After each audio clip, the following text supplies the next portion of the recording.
Hello and welcome to Infamous, the audio podcast. This is Brandon, or Mutilus on the forums. This is Parker, go by One Who Parks on forums. This is Jeremy on forums. This is Aaron. I go by Treffenwood. Nice. Alrighty. So welcome in today. I have some excellent news for all of our loyal listeners. We got some information today. And Parker, was that information good or bad? Oh, it was good. It was good news. That's the most ironic It's part. good news. It's good news, just not for my number of demerits. Yeah. But it is good news in general. Go ahead. For those newcomers, Parker made a bet. He has done a lot of bad things in the past that have earned him probationary episodes, and where we get to make fun of him. And then now he's been betting those episodes, and he just lost 200 of them. So that's not good for him. All right, so that puts us down to 1,461 probationary episodes. Wow. Yeah, that's trending in the wrong direction, as always. Yeah. Trending up, but that's bad. Yeah. So I just want to say thank you, Parker, because I now know what it feels like to be like the house. Like it just feel invincible. Like no matter what I do, I'm gonna make silly amounts of money. Yeah. And so like I appreciate that feeling. I've never really felt that before. Where it's like I can't do any wrong. Like even though when we made this bet, I was like, there's no fucking way I'm gonna win this. Like, but I just like had him give me some odds, and all of a sudden, like I'm super profitable. yeah, all you have to do is just stand there. You don't even have to stand there and just let the desperate person who thinks they're like super smart just make mistakes left and right. It's like, yeah, just rake it in. Yeah. All right. All right, cool. All right. So let's see. Next up, Parker, what do we got? News. Hey, news! Yes. News!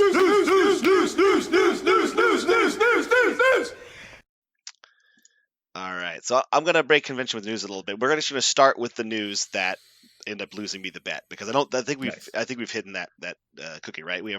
The bet was that Beta Ray Bill, we know whose model was coming out, but I bet he was going to be a 5-cost model based upon like how he is in the comics. He's really, he stood up next to Thor without a hammer, and now of course he has his own hammer, Stormbreaker. So surely I'd that's argue a 5-point he character. does stand up against the Thor, but go ahead. Yeah. So, Beta Ray Bill in this game, we have his cards now, and this is what he does. He is a 4-cost model, aggressively costed 4-cost model. This is what I meant by when I said that it's a good thing for the game, good thing for those of you who like Beta Ray Bill, that he's only 4. Bad for me because I lost my bet because I thought he was 5. But he is a 4-cost model. He has 6 health on the front side, but only 5 health on the back. So he's a little bit shallow in health. He has a movement speed of medium. He's a size 2 model. He is 4 physical defense, 4 energy defense, 3 mystical defense. His basic attack is a physical, range 2, 5 dice, gets him power for damage, and a wild stun. He has a ranged spender called Summon the Storm. It's an energy attack, range 4, 6 dice, for 2 power. If the character you're targeting with Summon the Storm has Flight, passive superpower, he gets to reroll up to 2 attack dice, including skulls, on Summon the Storm attack. It also has a Wild Shock effect. His final spender, which costs 1 more power, it costs 3 for 5 dice at range 2, is called God Hunter, because it adds dice to the attack roll equal to the target character's size. So it's another one of those attacks that gets stronger as you hit guys that are larger. On a crit, wild, and hit at the same time, it causes something called Hurl. After the attack is resolved, throw the target character medium. No size restriction, obviously, because it gets better as you hit bigger guys. You guys want me to just keep going, or you want to stop and talk about his stats? Let's talk about it, because it's going to be a lot. Yeah. What do you guys think? Man. I don't know. Go ahead, Aaron. You had something go. So I think he's fine. Like I don't think he's as aggressively recosted as maybe Parker does. So I want to hear what Parker says in a little bit. But so when I look at a model, I look at A, how am I going to play this model, and B, how am I going to play against him? And so what immediately jumped off of his card to me and playing against him is if I never attack him, how the flying fuck does he ever get power? Like he's got a bunch of great stuff, but no way to get it. And his builder is actively bad for a 4 threat, right? Range 2, 5 dice, physical, with a wild stun after attack. Meh. I mean, that's I think it's pretty standard for 4s. I mean, 4s don't usually have 6 die attacks. I mean, they usually have something better than stun, probably, but it's not like the ranges we're talking about. Like it's within the margin. Like it's not like actively bad. I would be hard pressed to find one that's worse on a 4-pointer. Yeah, I mean, I want, if I'm looking at builders, I want range 3 and I want non-physical attacks, right? Otherwise, a 2/5 is like the baseline, almost even for 3s. You can debate that as I continue, but so yeah, I'll let Parker go into all the stuff that he's got that's good. So he has a good kit. He checks a lot of boxes. So I think if he gets his kit off, there's a lot of stuff he can do. The problem is, like, if I'm playing against him, I'll just make sure he never gets his kit off. Go ahead. I was just saying, like, because we're just talking about the attacks so far. Yeah, his attacks seem a little underwhelming at first. I think, personally, Summon the Storm is really good. I think the 2 power cost for a 6 dice with 2 rerolls and, applying shock to models is really good. Obviously, you're mostly only going to target models that have flight with it.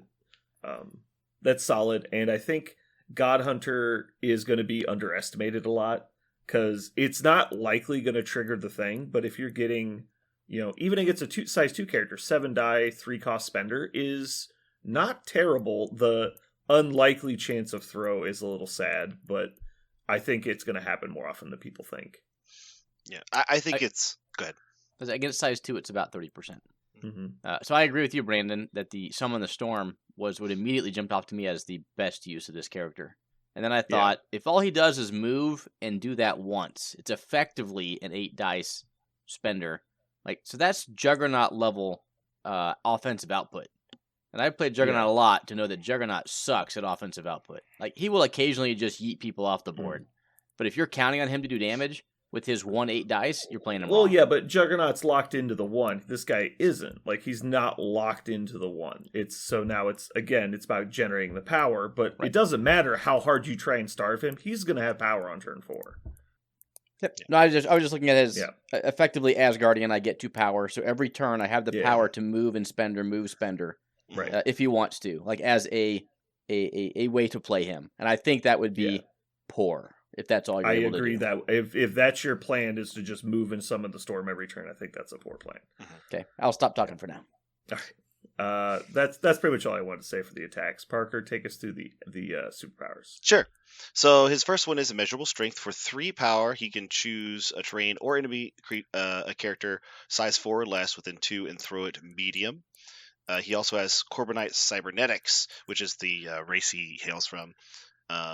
For 1 power, he can reduce damage by 1, a la Kingpin's ability. Passive is called Honor Bound, which is functionally exactly the same thing as aggressive. If he suffers damage, he can advance short towards the attacking character. He has Blessed by the Allfather, which is the Asgardian passive at 1 extra power per turn. He has Flight, immunity to bleed, incinerate, and poison. So, I think when his whole kit comes together, I think he is more than a 4-point character. I think he's going to be a 4.5. And I think the reason why is specifically he has a lot of things that doesn't punish smaller models. He has a lot of things that punishes larger models, larger point models. A lot of the larger point models in the game don't like to be thrown at, and he can throw size 4. A lot of the larger point models in the game don't like big chunks of dice thrown at them, and he can throw big chunks of dice at them. A lot of the big models in the game don't like to be moved, and he can move them. He has to have, a little bit of the stars to align, unless he just gets 3 power. If he attacks once with Stormbreaker and does 1 damage at the beginning of his turn, he is now throwing a size 4 model, at least medium, that he hit with Stormbreaker. So I think if he was 5 cost, I don't think he would be nearly as strong because he's not trading up. He's not a great value. But since they made him 4 cost, you can fit him into your list and count on him to go up against a lot of 5s, some 6s, and maybe even make it's not somebody like your 8 cost. 8 is Malekith 7? He's 7, right? Yeah. Malekith even can't ignore him. Now Malekith can also take him off the board because he's only got 6 health. But if Beta Ray's dice hold up against Malekith at all, because he does have 4 and 4, and 3, so if he doesn't get one-shotted, then like he will even put dents in characters like Malekith. You should expect him to anyway. So it's actually I think pretty hard for him to get one-shotted by Malekith. He might get one rounded. That's what you can, I believe you can use his damage reduction on the collision and then also on the attack. Yes. Right. So you're getting the 4 dice physical, and then you're not taking the collision, and you're taking 1 less from the attack. What are the odds he's doing 7 through defense? That's pretty low. Mm-hmm. So yeah, he also, the immunity to bleed, incinerate, and poison, those are 3 key things that get thrown around a lot. And incinerate's big right now. And it's not, and bleed is too. It's not nothing. So I think he is I think he is a 4.5 quest model, like by any shake of the imagination. But he's only got aggressive to move him around, so if somebody just throws him or mind controls him, he's very susceptible to that. So they had to give him an Achilles heel, and it's that. However, if he moves, like you guys said, because he has 2 power, he can move once, hit somebody with Stormbreaker, and then throw something huge or character huge. I think that by itself is excellent on a package like this, when every big model has to be scared of him.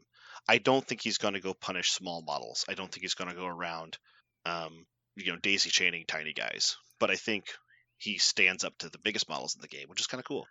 Yeah, he feels like he's designed to fight uphill. Mm-hmm.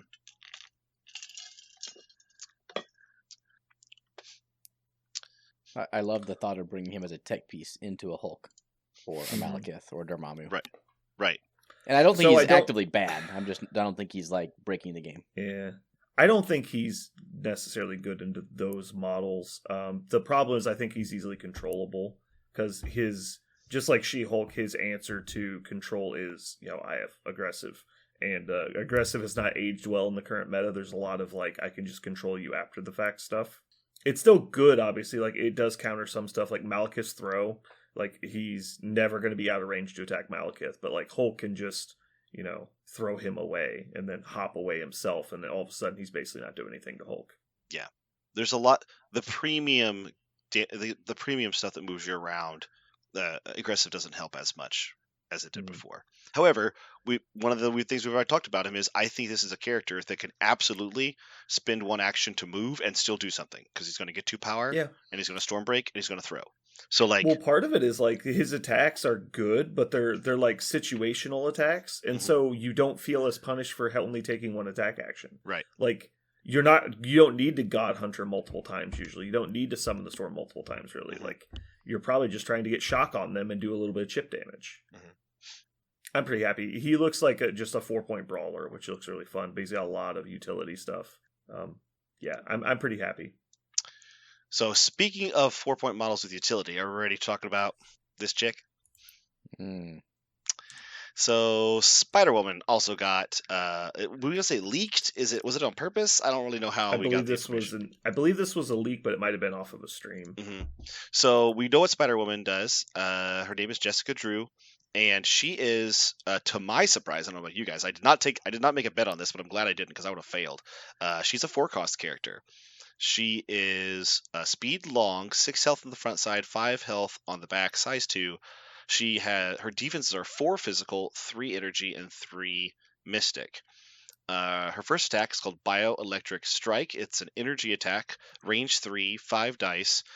She gets ding power for damage dealt, and on a wild she gets Neurodisruption, which is similar to like Hawkeye's. For every wild of the attack roll, she can give out poison, shock, or stun. She also has a spender. That's also energy. Range 2, however, with 7 dice for 3 cost.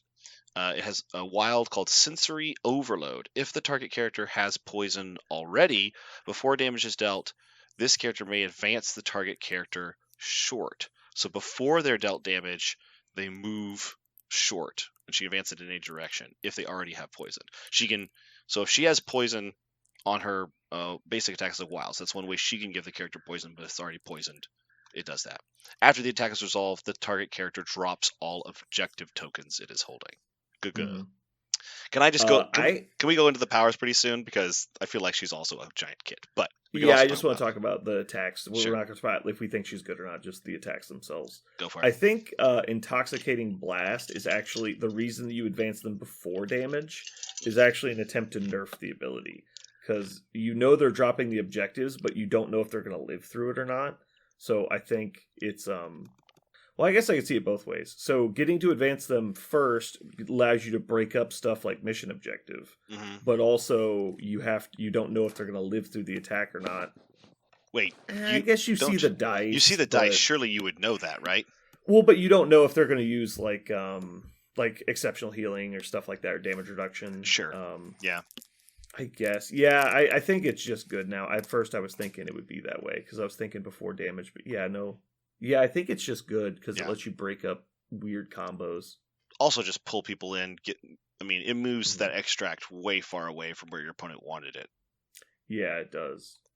Also, there are a lot of characters that, more secondary characters, like Beta Ray Bill, for example, that would love to fall down right where he wants to get back up next turn, right next to a blue, for example.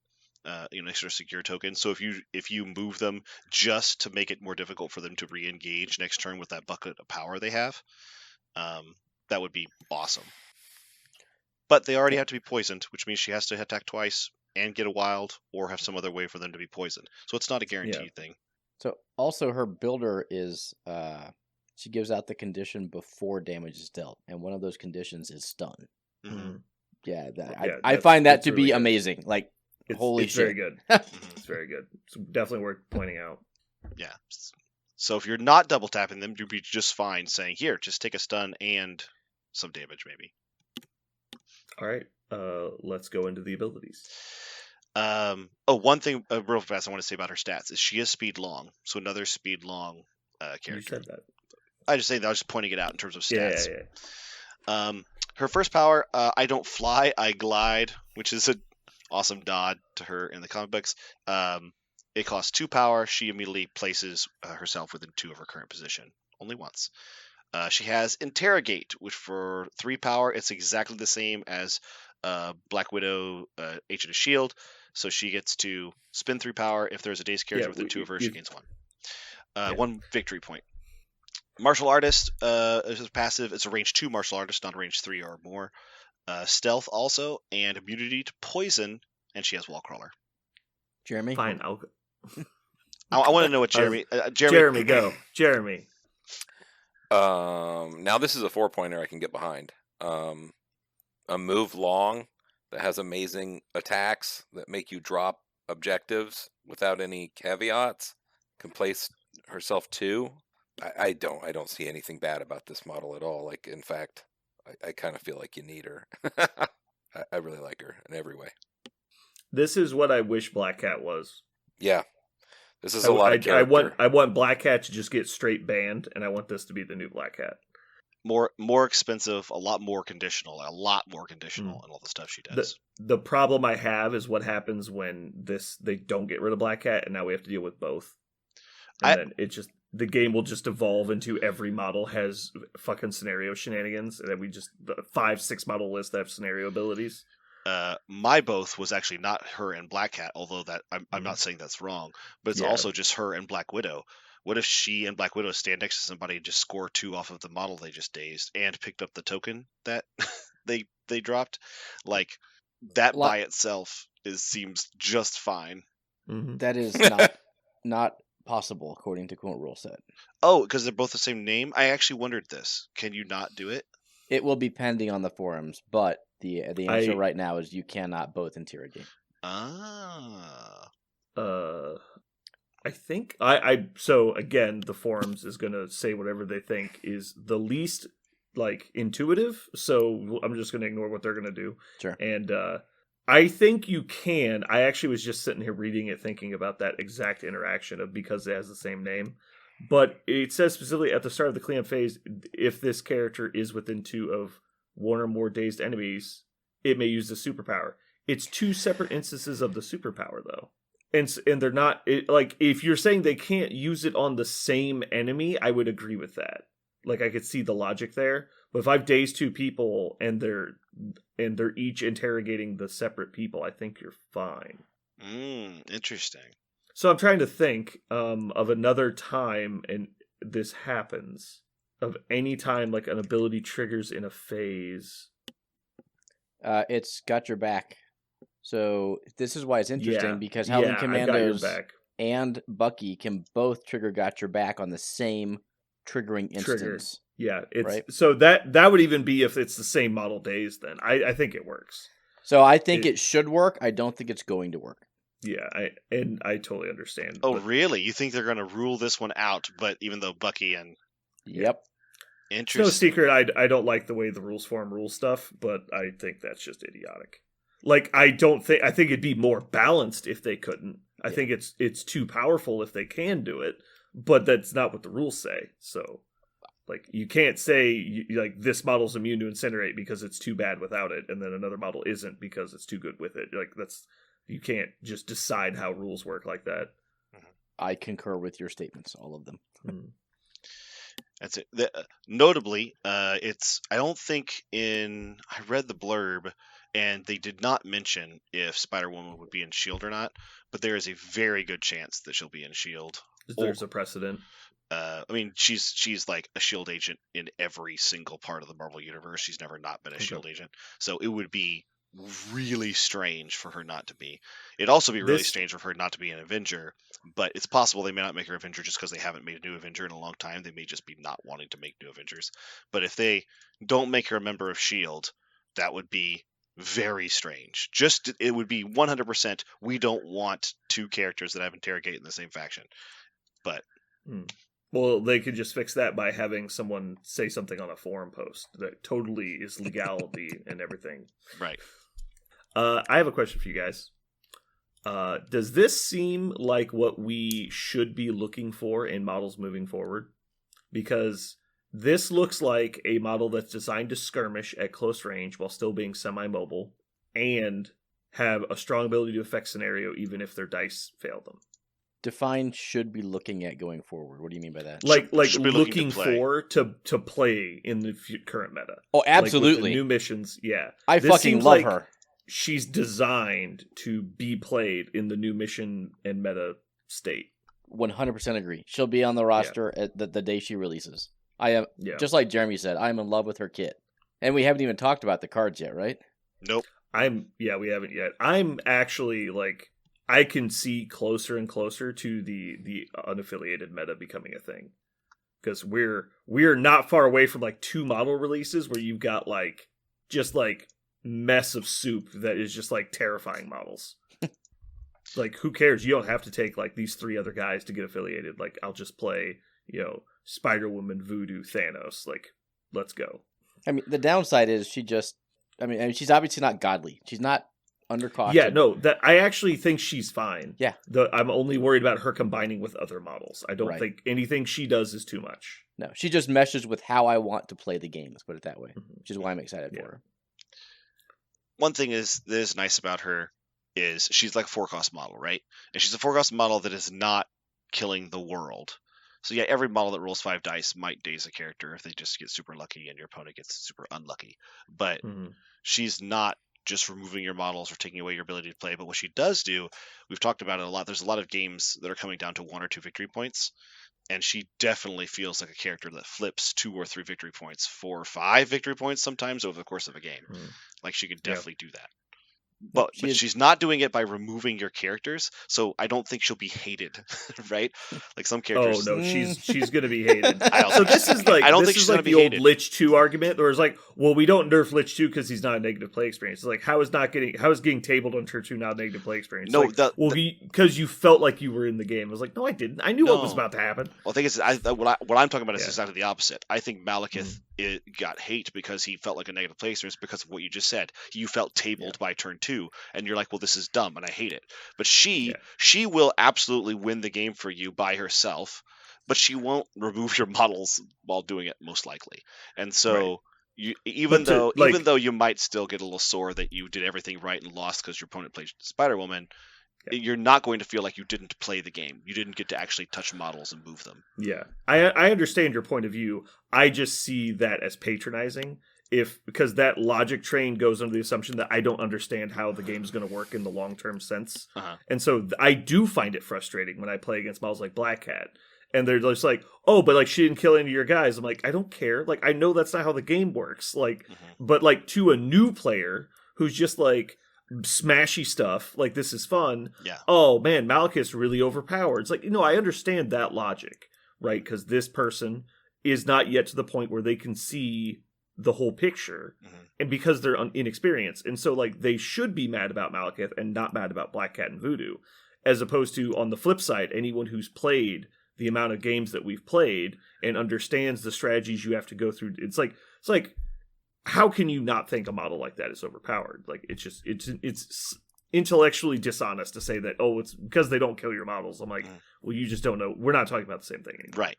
Well, I'm talking about the layperson. I know. I know that you're just bringing up the point that other people say, and I agree with you. That is the perspective. I just hate it. Yeah. I do think this character is more towards the side. I agree with you. I think this character is more fair because one thing, maybe, and one thing only. There's lots of things, but one thing is just she costs 4. Like she costs 4. It's harder to play her, and a lot of her stuff is conditional instead of I just had some power, so it just happened to you. Yeah. There's no like cheeky turn 1 play with Steve and Advanced R&D, Black Cat on the deployed centrally. And you're like, oh, okay, we're playing Legacy Viruses. Go pick one up. I dare you. It's like, I auto steal. Like, she doesn't do that. She's going to do it later in the game. But there's no turn 1. Like you said, Brandon, you know how the game's going to play out. You're like, well, I can see I'm losing 7-2. How do I possibly dig myself out of this hole? Which is, a negative play experience. Yeah. So do we want to talk about our cards? Yeah. Okay. Speaking of unaffiliated, her cards are cool and all unaffiliated, which I think is fascinating. The first one is On Patrol. It's a reactive power during the power phase. Spider-Woman or an allied Carol Danvers can spend 2 power to play this card. This round, whenever an enemy character interacts with or picks up an objective token, both any Carol that paid the cost and any Spider-Woman that paid the cost immediately advances short. This is one of the coolest, like, throughout the round cards we have seen. What a cool card. Yeah. I mean, it's hard to put into words how many like interesting interactions can occur in this. There's so many weird things that could happen with these cards. On the plus side, there's currently at least only these 2 models in the game. I imagine at some point we're getting a second Captain Marvel, though. So. Right. Okay, I just reread this, and this card's 8 shades of effed up. Mm-hmm. I'm going to read it again real quick. I'm just looking at it on MCPDB. Hopefully we're reading the same thing. And so Spider-Woman or Carol Danvers may spend 2. Yeah.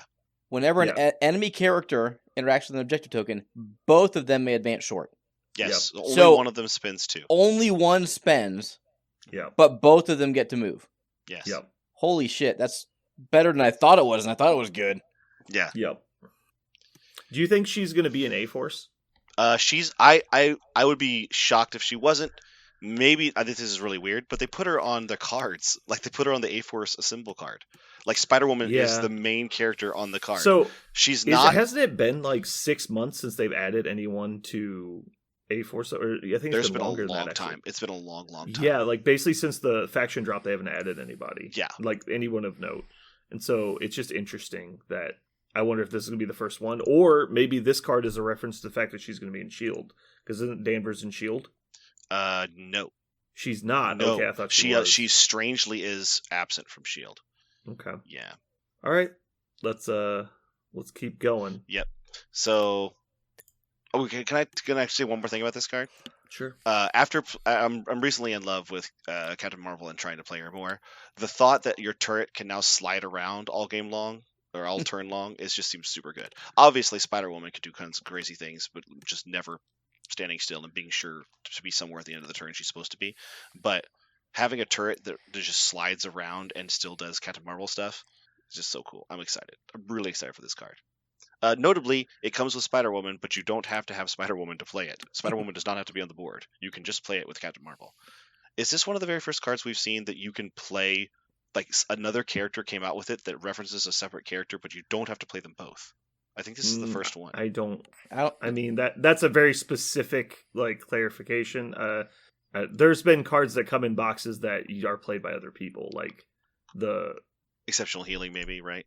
yeah, with Exceptional anybody. Healing is an obvious one. There's like what's his name? Corvus Glaive Leadership came with not Corvus Glaive. There you go. That's a good one. Like there's some weird ones, but yeah, this is one that that is allowed to be played by them and somebody else, but only requires one of them. That is kind of odd. But again, we're kind of getting to a whole new level of design for Tactics cards that we haven't seen before. So The next card is called Double Agent, unaffiliated reactive card. At the start of the activation phase, an allied Spider-Woman may spend 2 power and play this card. Choose an enemy character. The next time the chosen character gains an activated token, remove an activated token from Spider-Woman. So, Uh-oh. by the way, it's played during the activation phase. So, at the beginning of the round, you will have to announce basically to your opponent who it is. So it's after power phase, yeah. right. So why they didn't put power phase is beyond me, but okay. I think they did it so that you have to play power phase cards before this gets played. Sure. You know why people are going to screw it up and figure it's during Yeah. the start of her activation turn, which is not. Sure. Like before anyone goes, you or your opponent is the start of the activation phase. Yes. After power ups, but before anything happens. So if you want to make sure that it happens, you need to play it and then immediately activate Spider-Woman. Then your opponent will give you another token unless they daze Spider-Woman. There is a positive functionality reason they could have done it. Stuff like Infinity Formula goes after power phase cards. So if there's a neutral game effect like a Crisis card that gives you additional power, you would not get that power until after you would have had to have played this card. So let's say, for example, she had a Cosmic Cube Fragment, but she started the turn with 0 power. She would power up for 1, have to play Double Agent, not have power to play it, and then gain the power for Cosmic Cube. And so that would be an example of a time having it be at the start of the activation phase would be beneficial. True. So corner case. I hope that's not. Personally, I hope that's not why. I think all of the power phase cards, with exception to All According to Plan, should actually be start of the activation phase. Sure. Let's be consistent because they're all played But at be about consistent, the same yes. time. Correct. I totally agree with that. It should be consistent. So We anyway, should also just change the way the power phase works and then just have them all be power phase. so Parker, what were you saying in terms of a strategy you could use for this card? Well, I was just saying that if you wanted to be sure this card would have the opportunity to get played, if you wanted absolutely sure, you would pay 2, with priority, immediately activate your Spider-Woman, and then if your opponent doesn't daze Spider-Woman to remove the ability for her to be reactivated, then eventually during the round, she would get reactivated. Eventually. Yeah. This card sounds incredibly powerful, but there's actually a lot of counterplay for it, Yeah. which I like. Mhm. So, first of all, it encourages you heavily to activate Spider-Woman early in the turn to prevent them from just immediately activating that character and nullifying the effect. Secondarily, you kind of need to have priority, or else they'll just activate that character first. Mhm. They can wait till the end of the turn to activate the character, thus giving them more time to attempt to daze your Spider-Woman while you have to have activated her early in the turn. And if you activate her and run her away so she can't get dazed, then what was the point of activating her again? And so it's kind of interesting. It's like a fine line card. I like it. I think it's a very akin to Dossier. Yeah. It's a whole game within a game within a game. In this Yeah. case, only the one turn. But for everything you just said, I actually don't think it would make my 5 often, but I really like the concept. Yeah. The fact that she's not like a murder machine character makes this card, a bit able to be printed, but it is a little scary because you can do something like the Black Cat strategy of like she's over in a corner doing her own thing, and then it's like, oh, this is an important turn, and you've got like a bunch of objective tokens.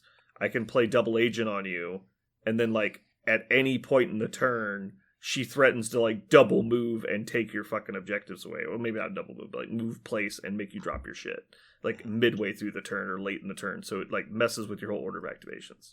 I would actually want to play it on whoever I want my opponent to activate first, and specifically not activate Spider-Woman. So now they are incentivized further to activate that character, which might put them in a bad strategic position just to nullify my card. Wait, you say you're playing on the character you want them to activate first. Correct. And I So, don't activate yeah. Spider-Woman, so my card becomes useless. But Yeah, they just you're had to giving them the activate Hulk. option to- Yeah. you're giving them the option to make a bad choice. Right. Yeah, I was going to say that is the game within a game. If anybody looks at this and goes, "Oh man, I really have to get value out of the card," well, you can get value out of the card another way, which is to force your opponent to activate somebody that they really don't want to. I for that reason, I think Double Agent's a really high ceiling skill card that if players are willing to play with it for a while and learn more and more ways to use it, I think they'll find it becomes really interesting as you play with it a bunch. And you look at how many board situations have I been in that I've gone, oh man, I really need to activate this character, but the counterplay, if I think about the way the turn's going to go, I'm going to go, he's going to go, he's going to go. I need it to play out this way. Well, Double Agent could actually give you this cool leverage that you wouldn't have otherwise to make a more clear statement about how the rest of your round's going to go. Yeah. It's cool. Perfect example, you played on Thanos. You're like, sweet, Thanos wants to go last. I'll actually go last Yeah. to get back on the point. Right. Like, oh. And make him drop all of his fucking tokens. Yeah. I've actually figured it out. Hear me out. So, Double Agent, Spider-Woman, Follow Me, Iron Fist, into Thanos, then go again. I'm just going to point out that it doesn't remove the activated token from Iron Fist. So if Thanos was actually trying to activate last, then like Iron Fist would already have an activated token. No, he's saying Iron Fist would give Thanos the activated token, which immediately activates Spider-Woman again. Oh, so you're going to triple activate? It's Yeah, a triple perpetual activate. motion machine, yeah. Yeah. Because, yeah. And then, Yes. after that happens, your opponent then kills all your models and then wins. But But you fucking did did it. All right. You triple activated. You triple stamp to double stamp. Well, I feel like there's got to be a better way to do this then. Hold on, let me think. The easy way is Chair Force. I've already done it. Ooh. Wait a second. Don't grunts gain an activated token when you daze their parent? Yes. So you can play it on a grunt No, you and can't. daze their parent? You can't target grunts with tactics cards. You can't target grunts with friendly tactics cards. Oh, that's right. So here's the problem with that though. If Spider-Woman plays it on Red Skull, or the grunts rather, dazes Red Skull, she doesn't get rid of her activated token because she doesn't have one yet. Yeah. No, but she doesn't have to kill them. You're right. So you could like priority activate her, then play it on like Red Skull, and they're like, okay, well, if you activate Red Skull immediately, I activate her. Or sorry, you play it on the grunts. So if you activate Red Skull before you can even daze her, she removes the activated token, which is not super relevant because if he was going to kill her, she's still going to kill her. But you know, it just makes the whole thing that much more annoying.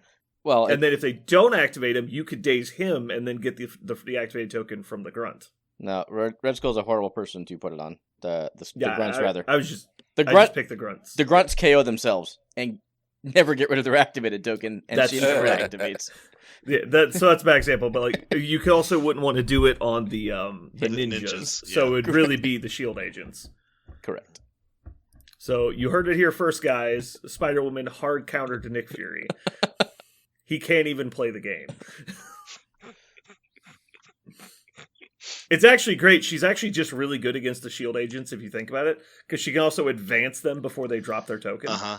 I thought about that exact thing. If she doesn't just... Mhm. Because it happens before they die, because they probably will die, Yeah. and then they drop their thing. Yeah. hmm And then she can like place on top of where they put the objective and then pick it up. So she's got like the perfect kit to deal with the shield agents. All right. Can we move on now? So we also got two Agent Venom cards. The first one is an unaffiliated Agent Venom card called Cleanup. If he, Agent Venom, and an allied Peter Parker, so there's two different Peter Parkers, each spend one during the power phase, Agent Venom gains Spider Sense, which is the defensive reroll of 2 dice. And Peter Parker gains Symbiotic Instinct, which is your opponent cannot roll dice, cannot modify dice when he's attacking. So they get to trade powers for a turn, or like add powers, each other's powers for a turn on top of the ones they already have. Yeah. So I'm a big fan of this card. I am too. I feel like this is exactly what Agent Venom needed to get like that extra bite that he was missing on his offense, on his defense, because he has a solid offense. He needs a little bit more on defense, so this will keep him in on that important turn. And adding more lethality to Parker is always fun. Mhm. Jeremy, can you tell me why only Spider Sense is listed on the card and not Symbiotic Instincts? Because it came with that other one. What? No. Because the only character that can play this card has it printed on his card. Sure, yes. Agent Venom. You can't play this card without Agent Venom and in the game, which means you have the card. You have that in front of you. But Peter Parker, As where Peter Yeah. Parker, one of them doesn't have Spider Sense. right? Correct. He has Mastered Spider Sense. Yeah, which he rerolls all of his dice. Mm-hmm. Now, Also, I personally think that the card should have been he gains. The other? yes. Like, so if you play with Big Spider-Man, he gets the Big Spider-Man? Yes. That would be... That's what that the would card be, should have been. Spicy. That would be cool. It's only would for a be cool. turn. It'd been fine. But As great design as this is, I love the design of this for the game, and also just kind of for the fluff, right? I love the design of this. Does it ever make 5?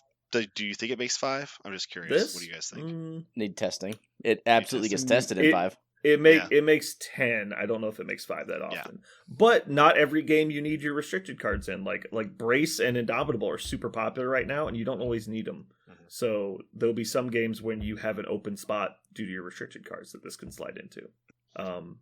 Also, if you're playing Agent Venom, I think you're also just probably having a good time. So that's good. Did you notice the teaser? No. Oh, Scorpion is in the art. Scorpion's Yes, on the art. Scorpion's and Shocker. You heard And it here first, guys. and Shocker. Is Shocker? Yes. Oh, he is. He is. I didn't even see it. Cottonelle Man himself is in the background. Yeah. His legal name is Quilt Boy. Yeah. I'm very excited. I like Scorpion. I can't wait for us to get Scorpion in the game. I really. And Shocker will also be fun. I want a 2-cost in that faction so bad. Yeah. I want. I don't think he's going to be a 2. I really want him to be a 2. I want him to be a super lame character. I think he's basically just going to be like Pyro, but with shock and electricity. Mm. And Being able to spread shock would be cool. Dude, if you could put shock on the entire enemy list, Spider Foes would be nuts. Yeah, Yeah. but It's like that's like 8 defense. But he dice right actually there. doesn't. The funny, his name is the Shocker, but he actually doesn't use electricity. It's like force. Now Electro spreading electric shock, that would be cool. Shocker uses electricity. I don't think it's electricity. I think his gauntlets It's actually electricity. shoot like Tell- force. Parker, would you like to bet? It's always good for a bet. Always good for a bet. I was about to look it up, but I No, guess just That right- would be cheating. Right now, 200 episodes. episodes. Is his builder electric or physical? Oh Is no, it I ener- know and- I know it's going to be an energy effect in the So game. it sounds like we're in agreement. It's electrical then. Well, concussive force would be physical. There's precedent in It the game would for be. that.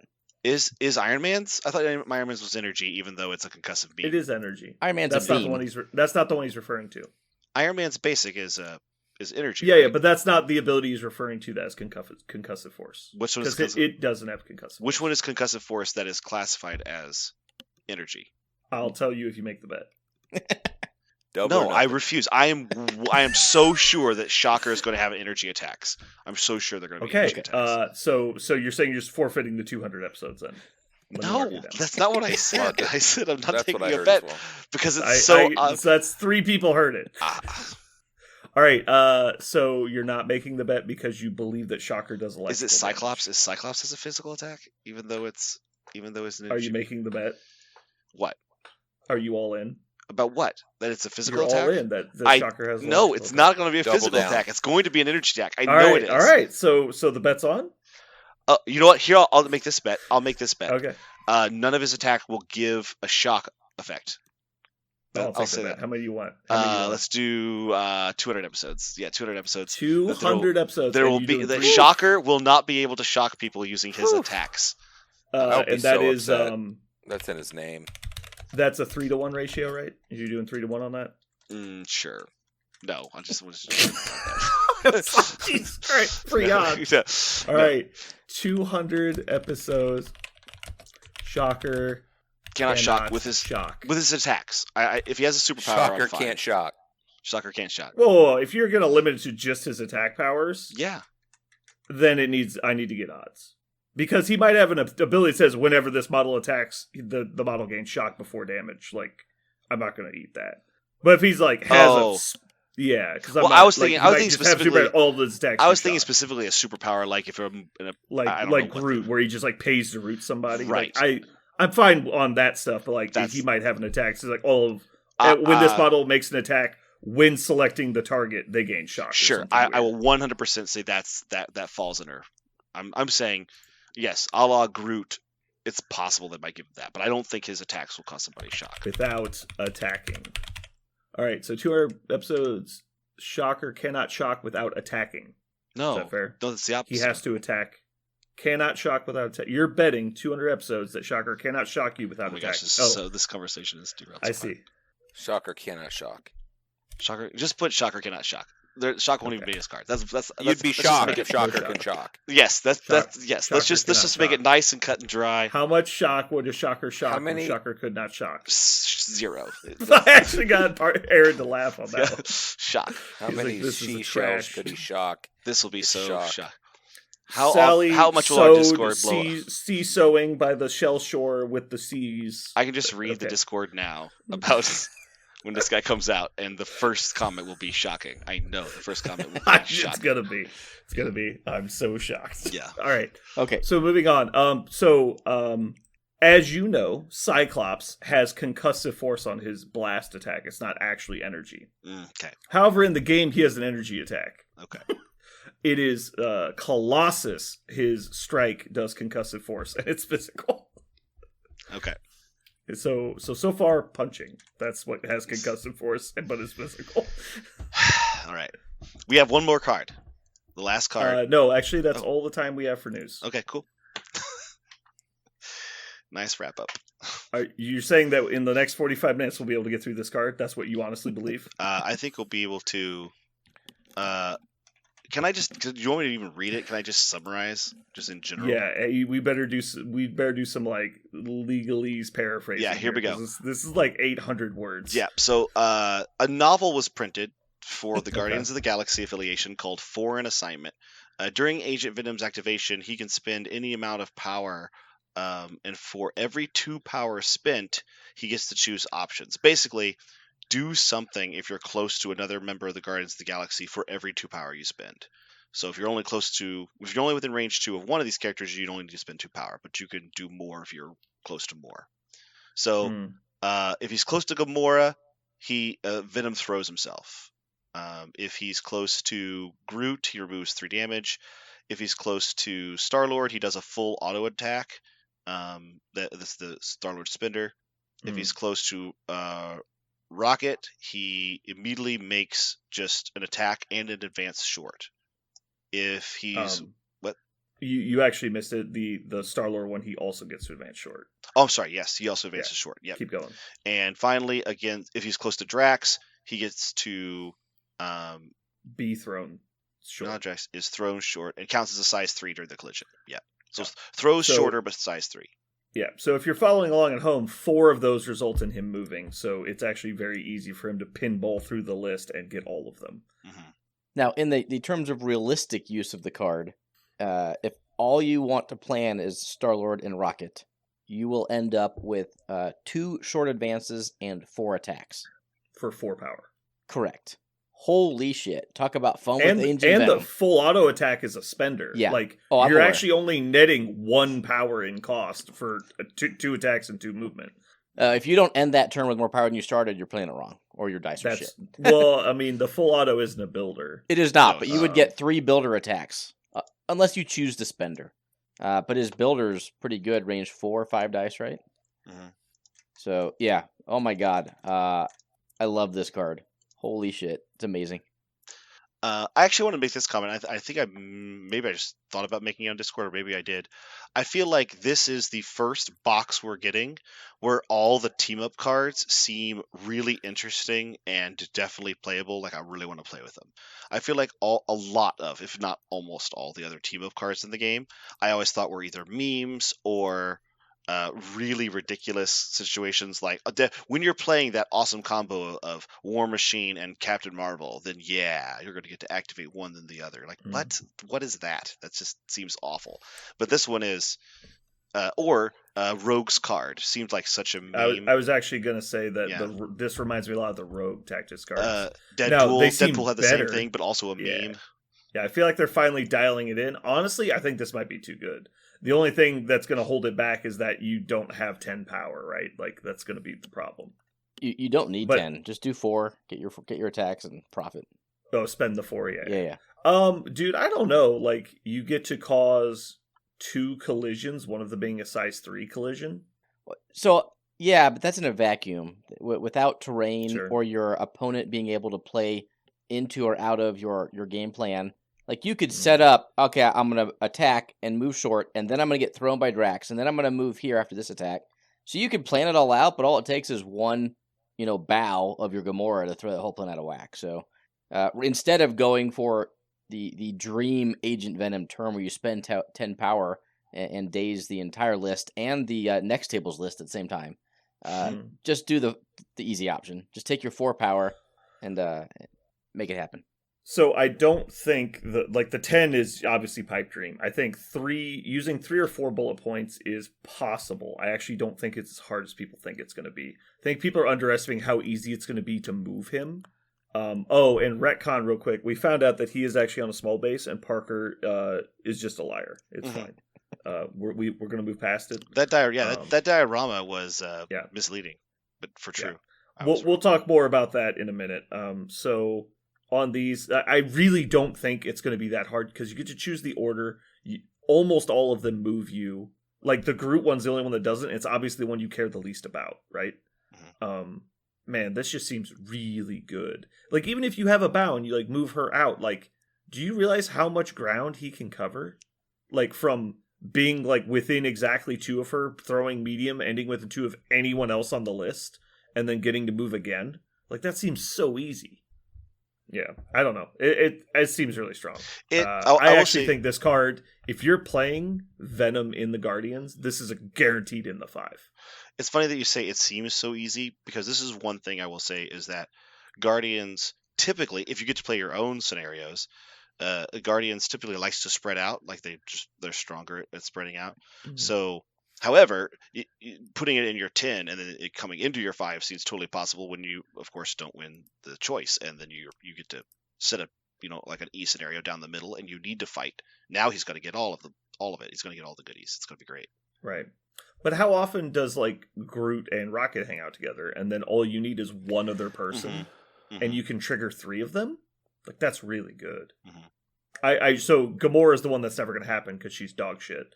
Drax is also a strong argument to probably not be in the list, but he's making more sense nowadays, I think. And then obviously Rocket, Groot, Star-Lord. And so really you're planning around those 3. And I think most of the time it's going to be 2. But, sometimes when they just like load into Venom and then you're like, okay, cool, I'll heal 3, attack twice, and move twice. And you're like, why did I attack you? Like, what happened on my turn that this was a good idea? Yep. Yeah. Not to mention, you could also play cards like Deadly Duo and, We Are Groot at the same fucking time. like I'll just like heal 6, like whatever, fuck it. Like, anyway. Well, that would be like 9 attacks on 1 activation. Holy shit! No, it'd be 7 fucking lot. 7 attacks on 1 activation. Just play Follow Me. Like, it's like, all right, Rocket activates. So we're gonna do these 5 attacks right now. I'm gonna do Follow Me, Venom attacks. So he's gonna get the 2. We're up to 7. And then he's going to play this card and get 2 more. Like, fuck off. 9 attacks on 1 activation. Seems good, bro. Turn. Deadly Duo has to be Rocket's activations. You'd have to Follow Me. You'd have to Follow Me. Yeah. But he gets so much power off of the shooting that he usually has 6. You're not wrong. You just don't get the Hadrons at the end. Poor baby. Yeah, I know. You might have to just live. Yeah. So anyway, anybody else have anything to say about this? I know I droned on for a while. I'll just say that in this whole box, there's just so many actual cool team up cards that I'm excited to play, because every time I look at some of the others, I'm like, maybe I can find a way to play these 2 characters together, and then I do it. I'm like, this was so terrible. What a bad choice. So I love that this box is all about good choices. Okay. I want to check real quick. What's the, because we were talking about the base size last time. What is the difference in size on a small and a medium? About 6 inches. Is it? Do you think so? Something like that. 6 or What 3 or fucking- 8. I don't know. 1.5 feet. Oh, here we go. I somehow got into the Star Wars side of their page. I didn't know how to get out. I was like, no, leave me alone. I want to go back to my home. Star Wars. Am I? Oh, because it's just called Play Guide. Base reference. Here we go. So it's a difference of 35 and 50. So it's 15 millimeters difference. So if we're talking about the differences we were talking about on the table, because he's a medium mover, right? So 15 millimeters is going to be about 3/4 of an inch difference. Probably won't matter too much for the ranges we were talking about. Mm-hmm. He's still technically longer range than Cable, right? Because he places 3 at range 4. He's placing an extra 3 inches, and he's losing 2 inches. So he's about 1/4 of an inch longer threat than Cable. Cable was already comfortably shooting the midsection twice. Right. But So he was he's- doing it just by taking Cable, though, because he already starts with 2 power. So you got to get Agent Venom a little more power somehow, but you can't. So. Right, yeah, you got to find a way to give him a power. But they have the same, like he still out threats Cable, right, which is a good problem to have. So my thought was, since it's a 15 millimeter difference, that because Parker lied to us, we should just give him 15 episodes. That seems like the fairest number, because it's 1 for each millimeter he was off. What do you think? Does nobody like this? I don't. I think he's getting off easy, honestly. For 15? At this point, yeah. I mean, Yeah. that's How not about even this? tax. Yeah, so that's going to put you at 76, 1476 to be specific. That's a good number. All right. Fine, Aaron doesn't seem into it, so we'll move on. All right. Chastise Parker all you want. I don't care. Ooh, Thanks. he's left you behind. All right, I'll just put it in. We'll see how it feels. See how it feels. 1476. Just look at it. Get Live a with it for a feel of day. it. Evil prevails when good men do nothing, Aaron. That's true. Yeah, but it's fun as shit to watch. It is really fun. That's the end. claimed that he That's was the end of that proverb. But man, is it fun to be the third party? All right, Parker, I'm gonna give you a little give back on this. All right, you ready? I'm gonna let you talk about your A-Force list. Oh, what do you mean? Like right now? That's what I get to do. Yeah, go. Okay, deal. Go. So I'm putting together A-Force list, and I'm thinking really hard about playing it at Las Vegas. I'll have to be convinced otherwise now, because I think there's a bunch of things that it does that I really appreciate. I got to play them a couple times. It was like 2 or 3 months ago. I played it for 3 or 4 games, and I really enjoyed it.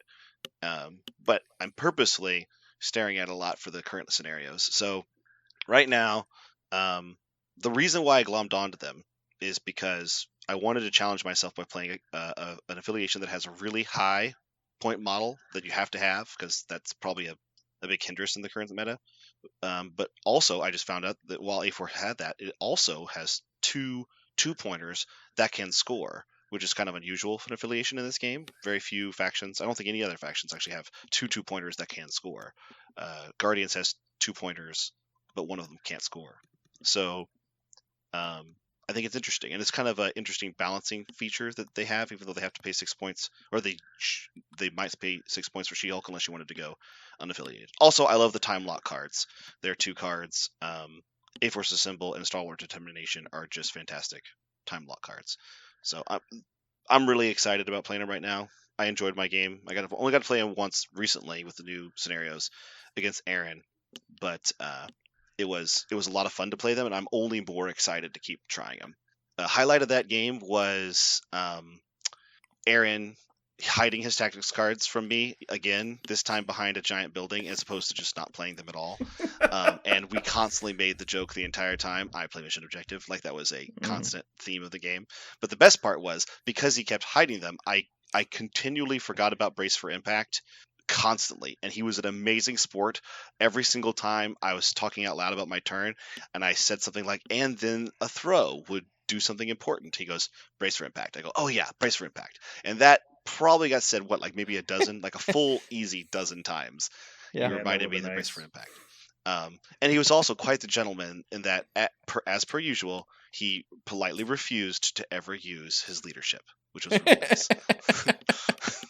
So you could talk about that side. I believe the phrase I heard was, "I don't need my leadership to beat you." Something along That's those what lines. you yelled from across the room, but that's okay. he was. That's why I remember it then. I remember more regret than gloating, but you could talk about that, Aaron. I guess. I probably can't ever take freaking Cabal to LVO because I guarantee I will forget his leadership about 85% of the time I'm supposed to remember it. We're talking about got Malekith's leadership, by the way. Yeah. Malekith's. All right. Yeah, so I got it. We're definitely, someone will rat us out because we have too many avid listeners. Like, we are like number one in the world for podcasting about Marvel in general, let alone Marvel Crisis Protocol. But I can just like sit behind you and I'll just cough every time you forget the leadership. That would help. See how far we get. We'll Okay. see how far we get. What's terrible about it is, so far I've played 2 games one against you, Aaron, and one against you, Brandon. Both of you never triggered his leadership, and you still won by it was a narrow game. Like we were in the game the whole time. I played one game against Jeremy while he was playing Malekith. He remembered the leadership. I definitely used Malekith's leadership. I might have forgotten it a couple times. I think most times. I definitely used it. I don't know. I used it once on MODOK. I think that was like actually crucial to get him back into an important spot.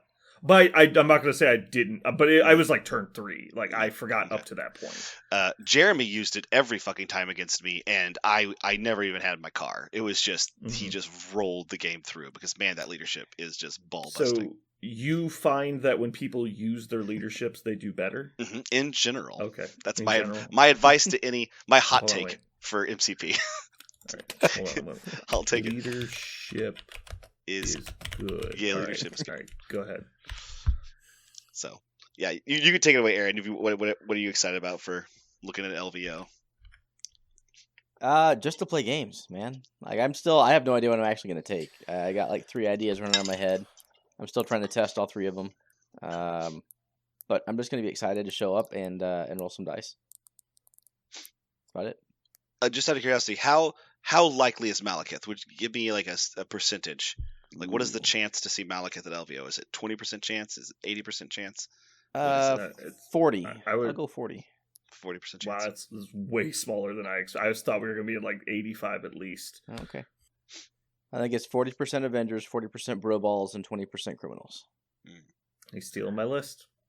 Well, I'm improving your list. How about that? Ooh, shots fired. Got all the good models, so shots fired. I'm going to go real quick, and then we'll leave it to Jeremy for lists. I am going to play the Brotherhood list that we talked about last time, and I'm probably going to be super casual about it. I've been very unfocused on Marvel lately due to life situations and football season. Also, I don't know if I'm going to go back to LVO, because I was hoping that, for some reason, I did the math earlier in the season, and you know what it was, is that there's 17 games now, and so I did the math. I was like, oh, good. It's going to fall on the bye week between the AFC Championship game and the Super Bowl, so I won't have to worry about football that weekend. And then I just didn't account for 17 games, and so now we're going to be in Vegas during the AFC Championship game, and that's going to kill my soul. And so I don't know if I'll be able to go back, because unless it's like not on that weekend next year. And so I'm looking forward to this to the event, though. I'm gonna try and have the most fun I can, but I feel like I'm gonna be very distracted. Well, I will actually say this: one of my favorite playoff games I ever watched was a KU basketball game that I watched in a random bar on the side of a mountain in Colorado on the same kind of thing. Okay. Like we didn't realize it was going to be a playoff game while we were stuck there, and it was actually a ton of fun to watch it in a big place with some random folks, and we all could just kind of cut loose because we didn't know anybody, and there was just no reason not to. We had fun. I gotcha. I have a question for you, though. Mm-hmm. Did you have a ticket to the game? No. But okay. do you think that's my problem? Oh, you'll have it. If I just watch the game in Vegas, that'd be fine. I wouldn't care. That'd actually be a great time. Yeah. Go to a big sports bar and hang out around the Raiders fans and laugh as we're playing in the AFC Championship game. The problem is, like, I have a seat that I have paid for at Arrowhead Stadium, and if I'm watching it And I'm looking there, I'm like, I could be there right now. Like, I already paid for the seat, and like, I can't be there. Like, that's what's going to kill me. Now, I mean, it's entirely possible. Like, I'm not trying to be overconfident or anything. It's entirely possible we will lose and not be in the AFC Championship game. And but I'll already be emotionally destroyed in that situation. So like, it's going to be a whole different avenue I have to go down. But if on the off chance, like, the AFC Championship is at Arrowhead and I can't go to it because I'm in Vegas, like, I legitimately, like, for 4 hours on Monday, I was just sitting there going, yeah, I'm going to have to cancel my trip. Like, I'm just not going to go, right? I'm going to waste my plane ticket. I'm going to, like, just eat all the fees and everything. I'm just not going to go. I'm going to go to the game instead. Like, I was there for 4 hours on Monday. Oh, man. And then I talked to Jeremy, and I'm like, I just got to go. Like, it's just got to lock it in now. I'm going and just move past it. And then if I end up missing the game, I end up missing the game. It would be the first Chiefs game I've missed since basically I started going to games, and it's just going to annoy me. Silver lining, anyway. you can sell your seat and pay for your LVO trip. That's the silver lining part. Like, if it is at Arrowhead, like, that ticket will be not cheap. So I will be able to flip it, which I've never had the experience of flipping my tickets for profit before, but it will be there. All right. So yeah, I'm planning on playing very casually at LVO, and I'll play my Brotherhood list, which is, it's exclusively Brotherhood now, right? Yeah, I think it is. But yeah, we'll just go smash them up, have a good time. Now, Jeremy, I have one question for you, one follow up, and then I want is, now that you know this is happening and you kind of have this mindset for it, does it make you feel like just the pressure is off for preparing? Is it liberating, or does it feel kind of yeah? I mean, with my life being chaotic for the last 6 months, it's kind of been there already. Like, okay. I when we were going everywhere trying to qualify, I was super stressed about it. As much as I get stressed, but yeah, now it's just like, whatever. Like, okay. I'm just gonna go. I'm gonna play. Like, so anyone going to an 80-person tournament and trying to win and stressing out about it, I think that's the wrong way to look at it, because winning 3 games of Marvel in a row requires some luck. Winning 8 games of Marvel in a row requires an assload of luck. So like, I don't think we're trying to determine who the best player in the world is right here. We're trying to, go and have some honest competition and have a great time. Like, that's what we're looking for. Well said. And I can do that. Okay. Ding. All right, Jeremy, what have you been playing? I'm fully prepared to talk about smart football. Yeah, I know. Right? You got me derailed. Yeah, we have the post ramble. Yeah. No, I'm kind of like, I'm very ADHD right now, just like staring at things going, no, that's really, really good. Then I look over and I go, well, but that's really, really good too, though. And I've been playing Spider Foes. I think that's just what I'm going to take. I can play them, with my eyes closed at this point. I'm just struggling with the idea of, I really enjoy Cabal Malekith as well, but it's not as fun. Spider Foes are fun most of the time. The Malekith Cabal thing it's fun because you don't have any models left, and I got all my models left. So I'm going to go get some lunch. We have 3 hours. That's its own kind of fun. But, I mean, I think anything right now is a lot of fun. I'm of the mindset of Brandon of, we're going to go. There's going to be some competition. We're going to win. I'm going to say more than I lose. I'm usually an X1 if I'm trying. Ooh, I don't know. Are we going to make some bets? Are we going to make some bets? Ooh. We could do that. How many of Parker's probationary episodes would you like to bet? What? I'm going to go double or nothing. Double or nothing. Right, double or nothing. Parker's episodes. 10 to 1 bet. Jeremy wins it all. Nice. The LCQ or LCQ and Invitational? Both. Okay. Both. Yeah, you're going to Iron Man it. I'm going to win like 30 games in a row. It's going to be insane. Or that might be what it takes. Like, it's going to be huge. It's ridiculous. No, I think we'll meet some cool people. We're going to hang out. And then best case scenario, we get to go watch a football game in Vegas. That'd be sweet. But, worst case scenario, man, we're going to get to hang out with a bunch of people, drink, and watch a football game towards the end of this thing. And it still makes an amazing weekend. Mm-hmm. Yeah, I'm looking forward to the chilling and hanging out around the people and screwing around in Vegas about as much as the tournament at this point. I mean, I actually enjoy casinos and gambling a little bit. So that part's cool for me too, because I know I can, if I'm not having fun Marvel Crisising, I'll go to a craps table or something. Like, it's fine. Mm-hmm. Yeah, I like gambling. I just don't like. I'm just so frugal with money that I don't like losing money, and so I like we do the sports book stuff in Kansas now because it's legal, but like I put like 50 cents to $1 on all my bets, and so it's fun to like do the thing. Like I actually I turned $10 into $26 this year, which is like ridiculously small, pointless amount of money, right? But it's cool that I like grew my money over the course of the season. And so it's fun to do that, but like I guess you could say I gamble very responsibly. I just make the bets so little that if I lose them, it doesn't matter. But it's more about like it's more just recording my predictions and seeing how often I'm right. Like that's more what it's about than the money. The money's irrelevant. I'm really good at betting, so I'm really excited about going to Vegas. I think Parker, you might have a no bet. Like we might have you hang out with Perrin to make sure he doesn't get up to anything. You need to stay away from the casino. I will not hang out with Perrin to stay away from the casino, but you don't have to worry about me and betting. I just don't. Yeah, we've really got a long audio recorded track record of you not betting. Yeah, I do not bet with my money because it ticks me off or too your much. Hair. I do not bet with my hair. I do not bet. Here's the way I look at betting with it, which is I immediately go with I assume when I bet something that it's gone, and so if I have played blackjack before, I have played poker before, and when I do it, I always go, is this going to last for a certain amount of time, and am I willing to spend this much money for this much time doing this thing that is different and fun, and so. If I'm cool with that, it works. But generally speaking, in Vegas, I never found that I was like, yeah, I'm really excited to spend this much money for this much time in Vegas doing this. But I just love chilling in Vegas. I just love just like hanging out in a bar, drinking. I'm totally fine with it, even though it's really expensive in Vegas. I don't care. Like just like drinking expensive drinks and hanging out. Oh, we're getting the free drinks. Yeah, Papa Giorgio drinks. Style. Yeah. Mr. Papa Giorgio. Yeah, I am really excited to hang. That's gonna be fun. You guys planning on going to any shows or just hanging? The only show I wanted to see is not happening when we're there. I actually haven't looked at this like a schedule or nothing for it. But when I went with my wife, we saw a lot of the ones that are always there. We saw a lot of them actually. So I don't know if there's going to be one that would surprise me, unless there's one that's rotating around one of the hotels that I haven't seen. But if I want to see a show, I go to Branson. Shit, they got all the good shows.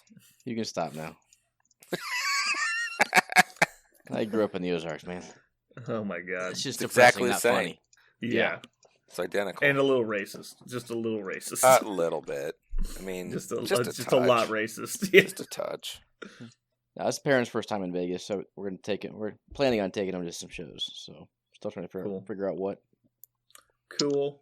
I liked Ka. I think you would dig. I think it's dark. That was our number one choice. So we're planning on probably Mystère, and probably the one at the Rio. I really like the Cirque du Soleil Ka, just K-A. I know. I like that one. It was good. It's Is that dark. the naked one? No, it's like almost like a fantasy story. It's amazing. I've seen one of them. Yeah. But it's not performing that week.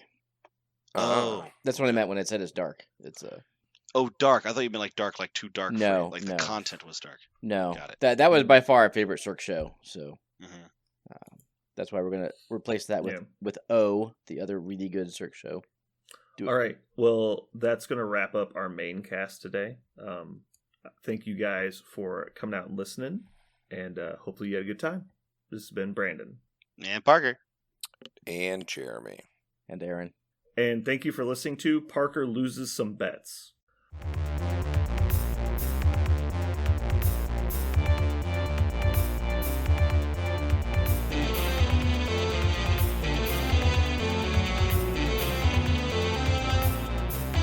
So what are we going to call this thing? I got it. Okay. Incredible, new, fantastic, astonishing, mighty, original, uncanny, sensational podcast. I'm just going to put down infamous.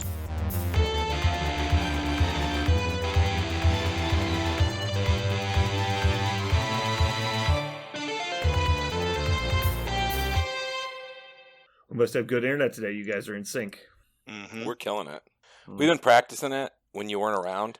we always just clap. Like we look around and are like, right now, and then we clap. You practice having similar internet speeds. And No, and then we sync it. It's about That's the syncing. That's what it is. We figure out So, exactly. so Jeremy what... knows he's 0.8 seconds behind, and he Mhm. claps 0.8 seconds behind. That's impressive. Absolutely. Right. So when How you're do you not in guys the room- practice that? carefully? Okay. Like that. All right. Well, we're back Mhm.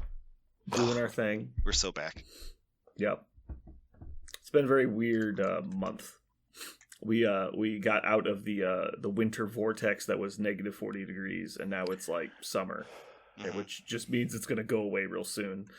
It's been like 60 degrees the last few days. It is bizarre. I'm like looking for flowers to start blooming. Mm-hmm. I'm like, oh man, I'm glad we're finally past winter. And I look at my watch, I'm like, wait, it's January 10th. Fuck. Like, Yeah. Yeah, February always has some fun things in store for us. I also yeah, like I like me some Midwest marches too, because sometimes in March it'll just be like Fucking 20 degrees, cold. ice storm. You're like, Yeah. oh shit. Mm. Kansas is weird. Yeah. We're just like we're like the poor battered like innocent bystander in the middle of like a four fronts war of air pushing in. Listen, if you want good tornadoes, you need to be around here. That's what we do. We make tornadoes. We love it. I mean, I know Kansas is known for its tornadoes, but like we don't have nearly as many tornadoes as Oklahoma. Or Missouri actually I think has even more, I think too. It's 100% the movie, right? Just the Wizard of Oz. It's got to be that. Right, it's like Wizard of Oz and Twister and all that. And it's just like this because Kansas doesn't really have anything else noteworthy, right? Like they're known for like wheat and corn, but like Iowa has more wheat and corn. They're known for tornadoes, but Oklahoma has more tornadoes. It's like it's just like nondescript generic, kind of like people say like Midwesterners don't have an accent because like there's the parts of the Midwest do, like, you know, Wisconsin and Minnesota and stuff, but like the middle of the Midwest has very little accent just because like they don't have one. But it's weird. When you look at those maps, and you ever see those interesting maps, I clicked on one once, and so now the internet swears I need to look at interesting maps. And like what Kansas Yeah. actually exports more than anything Zuckerberg's else. all up in your business. Yeah, and I feel like I can't remember, one of the maps was like each state by highest export, and I think it may have actually been cattle for Kansas. Actually, was one of our highest exports, or maybe our highest export, which I thought was fascinating, but probably true. But it's not the export we lead in. It's just the export No. we have the most of. The most, I think Yeah. it was cattle was the most Yeah. of. Yeah, beef. So Like I you- would imagine per dollar, it's probably like some like local brewery or something. Poppy Like seeds. I would imagine, yeah, Boulevard is probably like the number one export of Kansas. I would actually guess, like outside livestock, like an actual product. I get those maps too, but the one I remember most recently is the which state by candy they eat the most of. Oh And yeah, I'm like, yeah, Kansas, I'm sure was like fucking Swedish. You know fish they or don't something do research horrible. on that, right? Like Who you know they cares? just like pick something, right? They're like I think- Reese's, like absolutely. they don't check. That's Like the no one best. cares. The people just want to think they know stuff. They don't actually like care. see what okay, so better I just that looked way. this up in obviously I was looking at a map, right? But I actually tried to figure out the official answer. Apparently, the largest export product category for Kansas is currently transportation equipment. Like cars? Or- Maybe it are just in general? trucks, like Ooh, wait, planes, train cars, trains cars. and planes, because Boeing's Yeah. and all that stuff. Yeah, I bet it's trains and planes Yeah. also, because Boeing I makes. bet you a lot of train equipment is Yeah. manufactured in Kansas. And I know Yeah. there's also tons of Boeing, Cessna, like their main plants are in Mhm. Kansas. Interesting.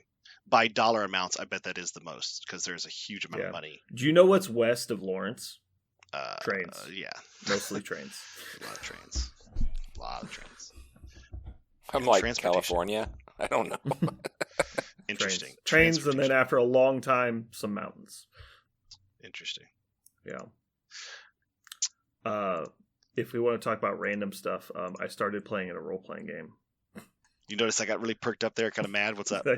Yeah. So I'm playing in a Rogue Trader game, which is the 40K Uh-huh. universe role-playing. Yeah.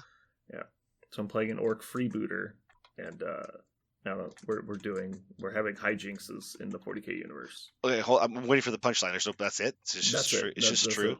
Yeah. Oh.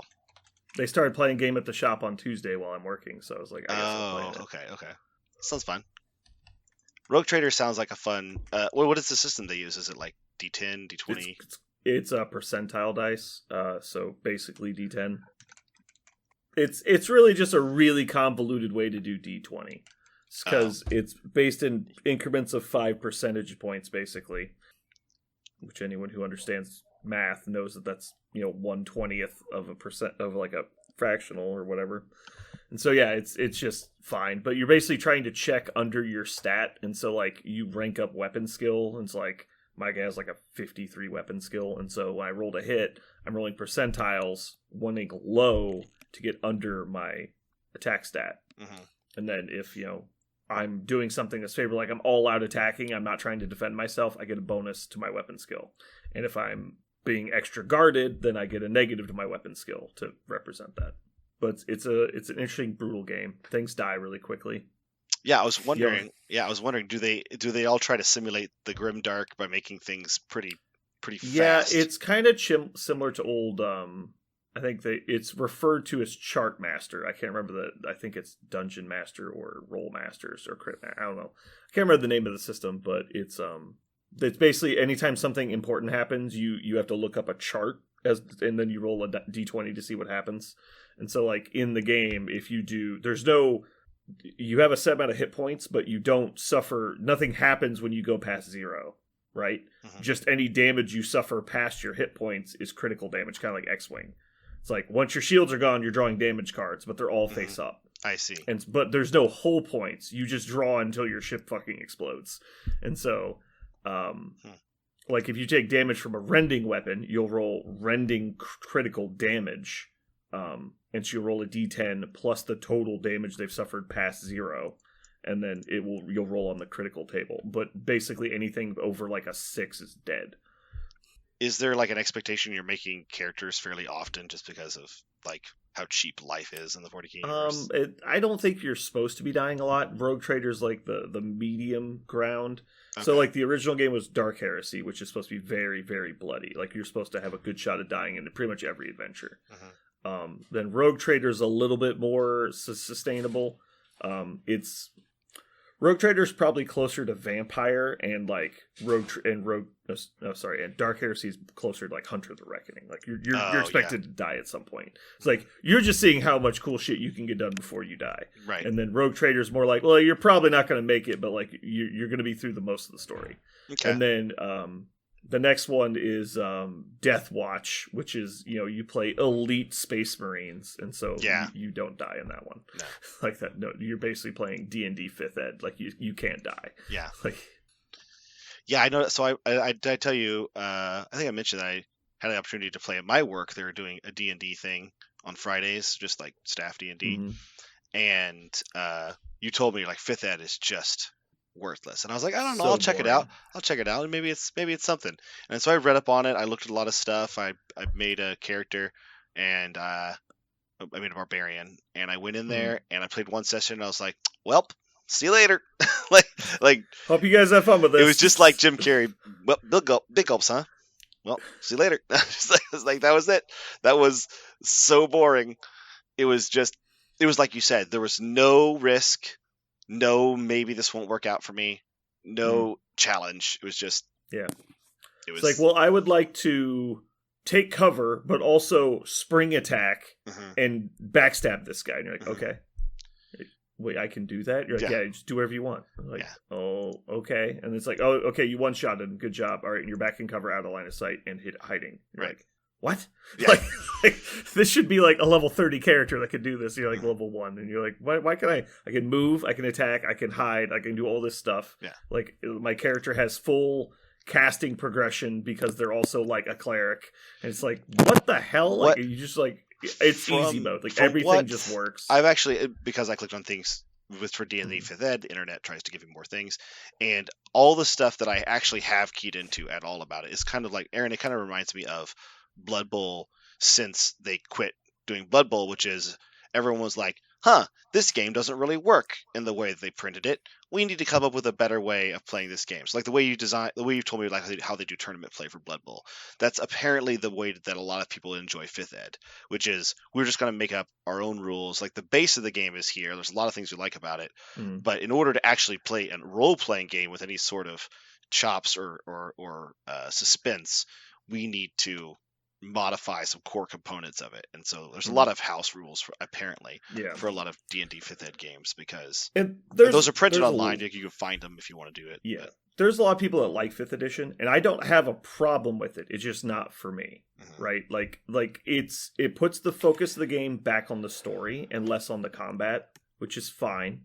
And I don't mind that aspect. Like I played L5R, which is very much a story-driven game. It has some ruthless, bloody combat that you do not want any part of. And it's just the 5th Ed part, like there's just no character customization. And so it feels like you're playing like Gauntlet Legends. So like Gauntlet Legends gets boring after 20 minutes if, the story isn't really compelling. Nice callback. And the vast majority of role-playing games that are honestly put together are fairly flat on the story component. And so it's not intriguing enough to keep my interest. And so when we do that in 3.5, it's customizable and crunchy enough that I can just focus on my character and I can get enough rewarding experience out of what my character does and how they work. And I don't need to rely on the storytelling. But you cannot do that in 5th. So the 5th can be amazing, but you need a killer story. And I have not experienced that yet. It's funny that you mentioned that, because I think the inverse is true, actually, in terms of like a story being supposed to be the prominent thing versus the mechanics of like something like combat.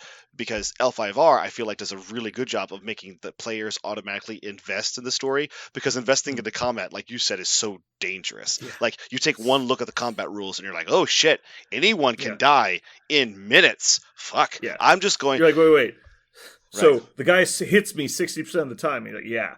And he has like a 30% chance of just killing me. I was like, yeah. It's a sword. Like, why would we ever participate? This is like, yeah, you shouldn't. Right. What about a long rest? No long rest. What's a long rest? It's a fucking sword. You took 18 damage. You're gonna be in bed rest for months. Yeah.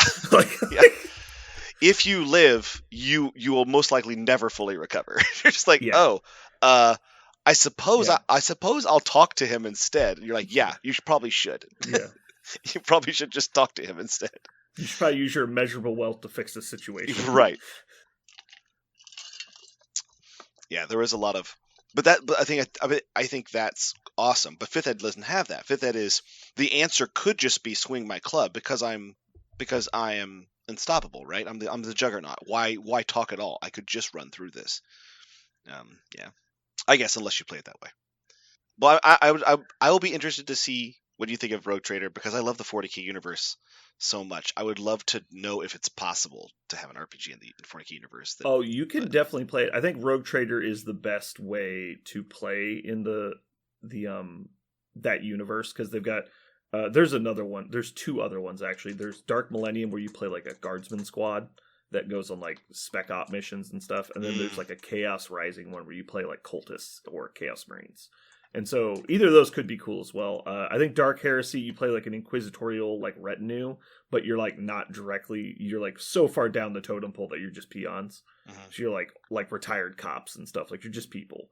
And then Rogue Trader, you're basically like, the Firefly crew. Like you're a step above normal people. You're like super elite at what you do, but you also operate in a like legality gray area. Right. Then there is Dark Millennium, the Guard Squad, Chaos stuff, and then Death Watch, which is just murder porn. And so if you want murder porn, play Death Watch. Like it's amazing. You can press one button and kill an entire army, and like it's really cool. But if you want to like, have your actions have meaning, then you can play one of the other games that they make. The one game of Death Watch we played, we had there was 5 of us. I played a Blood Angel Assault Trooper that dual wielded chain swords. And we fought a Hive Tyrant, a squad of Gene Stealers, and like 3 Tyranid Warriors in the only combat we had. They didn't make it to us because our Devastator Marine with the Heavy Bolter killed all of them before we got to combat. So one person made attacks in our entire campaign. Oh my gosh. We decided only ever play 2 games. And so we like, this game is terrible. That is awesome. He just like the Last Samurai gunned down the entire Tyranid army. I was like, okay, like what the fuck is the point of this? That is fantastic. Yeah, so we never played that again. Rogue Trader is interesting, but the rulebook is not well designed, and so it's hard to find rules sometimes. That's just true of most GW games, though. Like, they try and split this line of, like, having an instructional manual where it's, like, as you're reading, it tells you the rules. You're like, so if you, like, try and do a suppressive fire action, you can result in pinning them. Hey, here's how pinning works. And it's a morale test. Here's how other morale tests work. Like, cool, but, like, it's not, like, all right, well, I need to look up morale tests. It's like, well, it's in the suppressive fire section. You're like, why is it in the attack section? Yeah. Like it should be in like there should be a leadership section or something that covers all of these, but they're just spread over an entire chapter. It's like the guy who's reading it was just like chain of consciousness writing rules. Yeah, exactly. And so that's really good if it's a learn to play guide. And then there's the crunchy aspect where it's like an index book, basically. Like everything is rigidly formatted and placed in groups. But they have both in the book, and neither of them are good. Like they're both trying to do too much of the other one, and so it's really annoying. But like the core rules work fine. There's a lot of typos, like a lot of like errors in printing.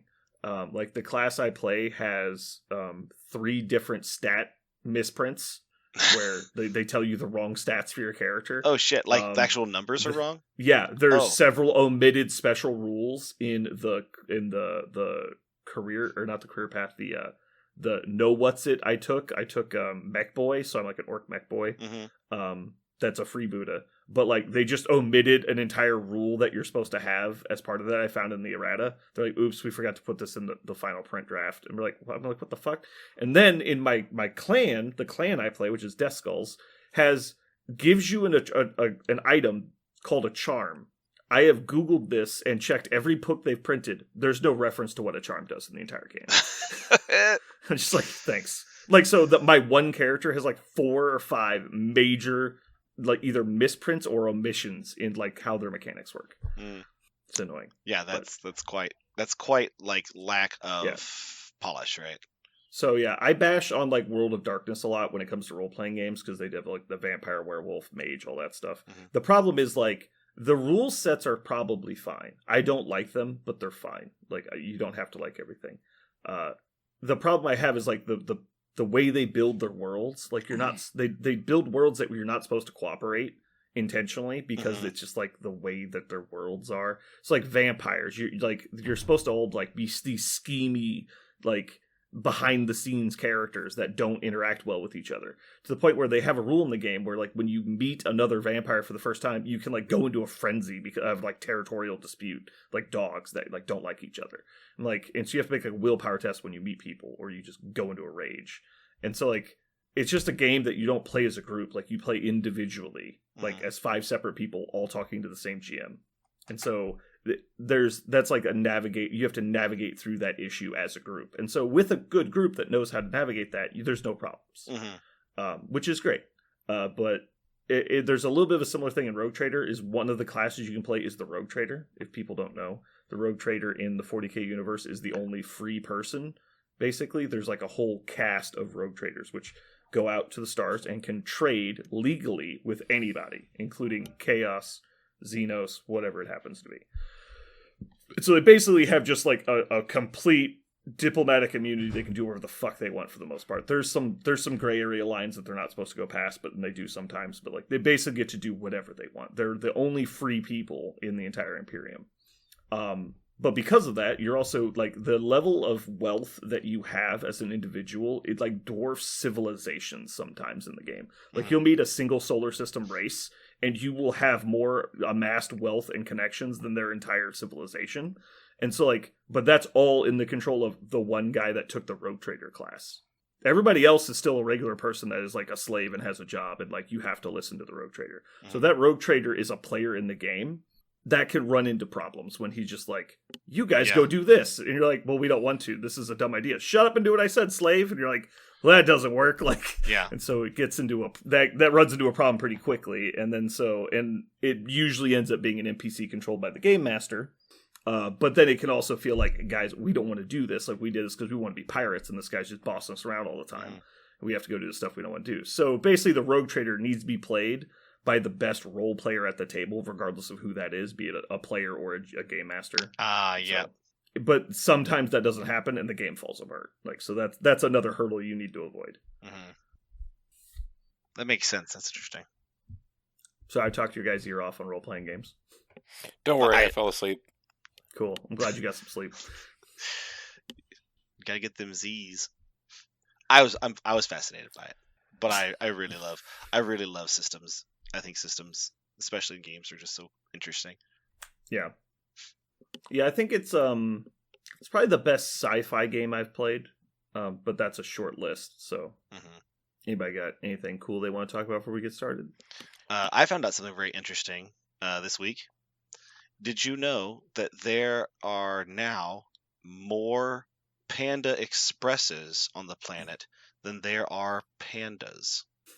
I would assume that's actually been true for a long time. It's been true for a while. Well, I'm sorry. It is if pandas in the wild. I think pandas in captivity, it actually is fairly close. But in pandas in the wild it's about 600 less pandas in the wild than there are Panda Expresses on planet Earth. That's a lot. Yeah. I would have thought by now we would have killed all the pandas. Yeah. No, I honestly didn't think they existed in the China's wild. on that shit. China spares no expense on the panda. I'm not shitting you. They're like, it's one of their big like national propaganda projects is trying to save the panda as like a symbol of China. Also, like there's the supremacy, their ability to command even something like nature, and it's a big deal. Both is like a conservationist act on on paper, but also a maybe we'll just fucking clone these things because we don't give a shit kind of thing. Is the vibe. I love the that concept you of want cloning pandas just so you could say we won. from it. Yeah. Those fucking pandas, they failed to go extinct. Yeah. Well, I think everyone was like super lovey-dovey and like nostalgic about pandas, and then they've all seen that one video of when the panda trades its baby for an apple, and you're like, Yeah. all right, maybe pandas are stupid. Yeah. Well, they're terrible reproducers. Like it's clear now that they would have gone extinct. Human beings definitely influenced it and made it go faster. Yeah. But it's clear now that they were headed to a dead end. But certain groups, pretty much as far as we can tell, the government of China is now like stepping in and saying no. The pandas, they're just holding on to them, trying to wrench that lever back. But not as fast as Panda Express. Panda Express is doing it faster. Yeah. Like I'm at a point where I had guessed that most of the, haven't we like killed all the polar bears, all the gorillas, all the pandas? Like I just assume we killed them all. I mean, that's just what we do. If you're not a bird and you can't circle about, like you're probably done. Like I mean, just you're there's a clock. I think it's funny you mentioned that. I think birds are, as far as we can tell, so much more susceptible to all the things That's we've what I'm done. saying, dude.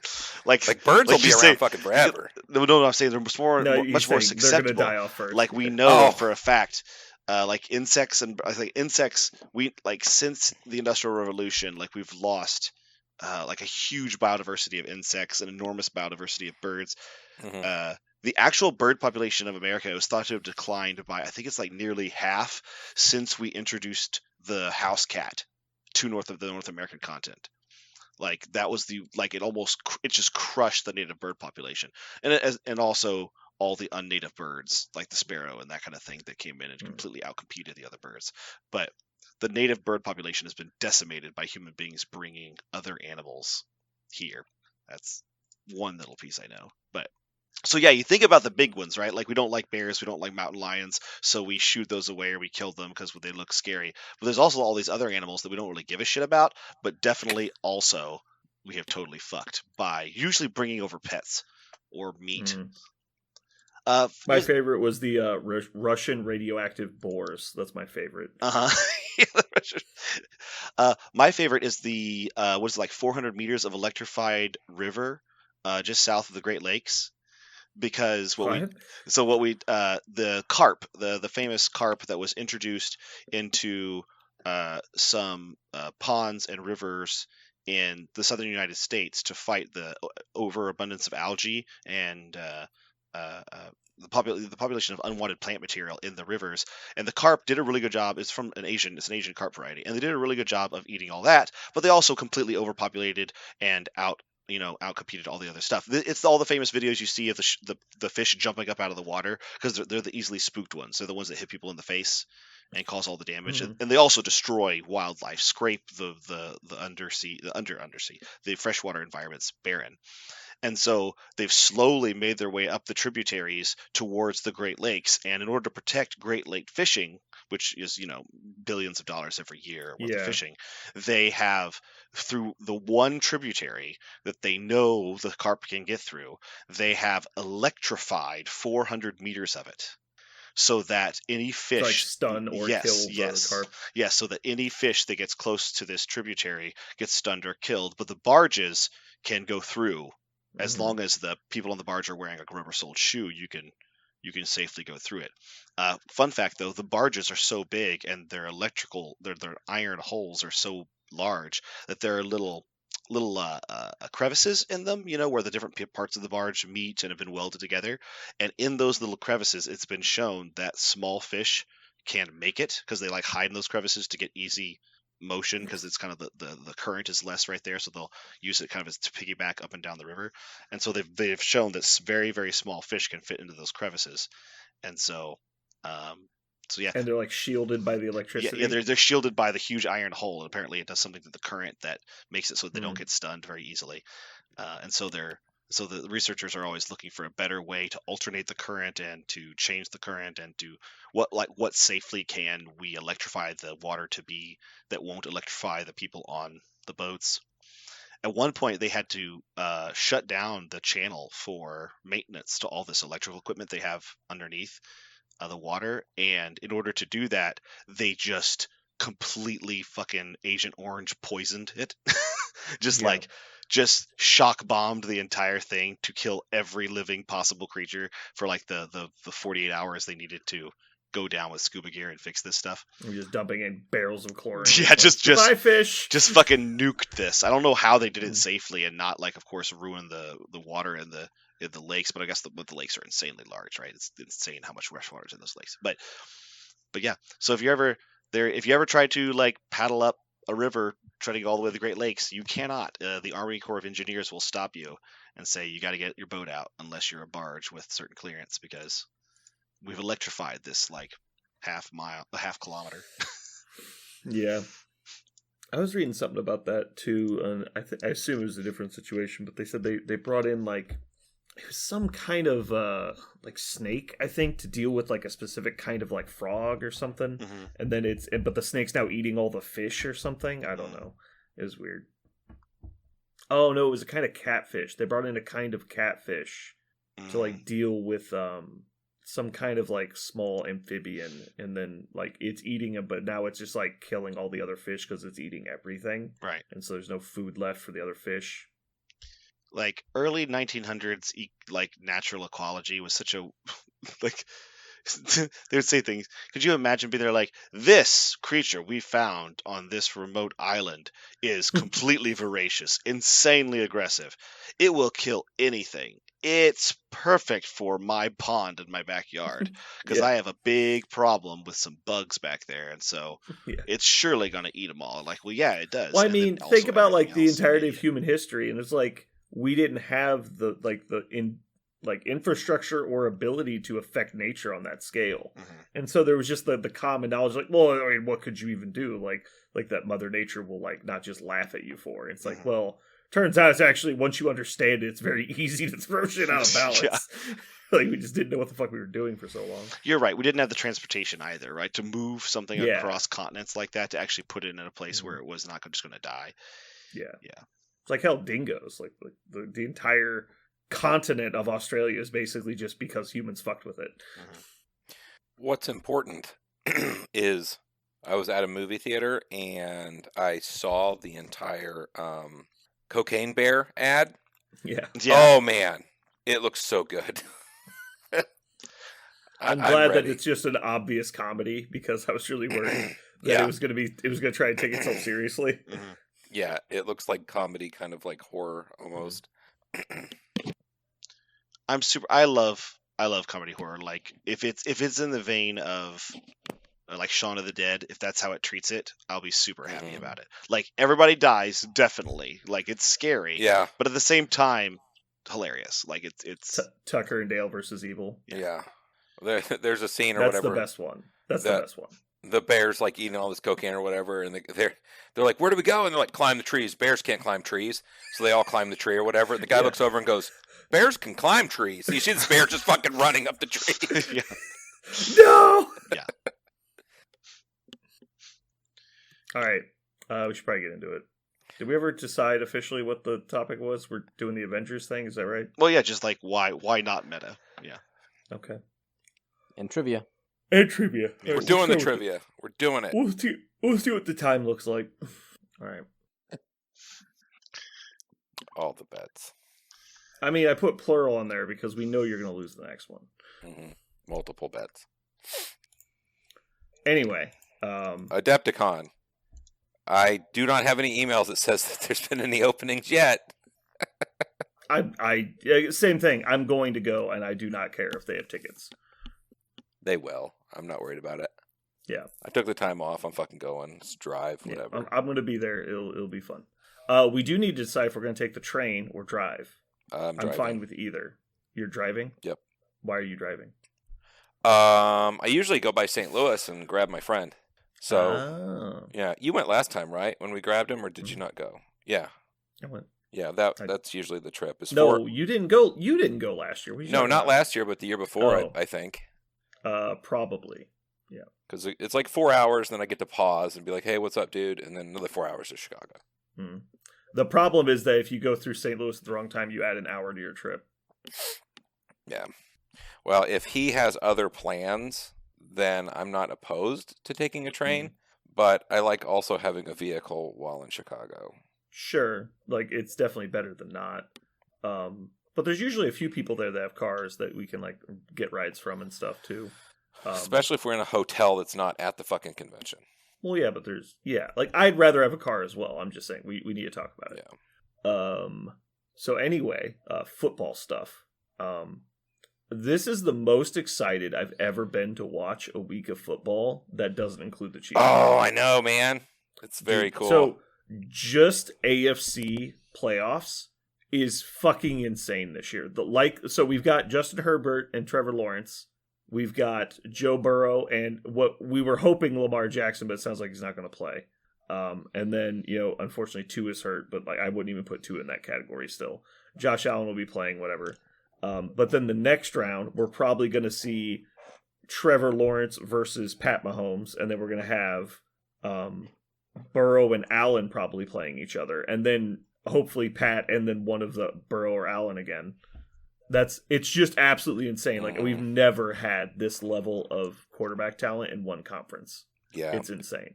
Like the closest they ever had was like the Breeze, Brady, Peyton, and then you could argue like Rivers and Ben. Like it was good, but it like none of they were all good, but like it wasn't like they were the star of the show like 100% at any one point. Like Manning was always great. Brady was pretty solid for about half of his career, and then they had like Breeze could throw and like Roethlisberger could throw, but like they weren't consistent enough. And so it's just like every game is like, man, whoever has the better game is just gonna fucking take this. So I'm very excited. And then on the NFC side is just weird. It's like there's like two apparent juggernauts, but they also could easily lose. Like it's very weird. Mm-hmm. Yeah, it's going to be a very, very fun playoffs. I would like to see Brady get knocked out like right now. Like I just want him out. I mean, yeah, I don't know. I don't know if the Cowboys can do it though. The Cowboys, like, I do not understand why. Like, I get that they were popular in the 90s, but I don't understand why everyone loves the Cowboys. Like, it just blows me away.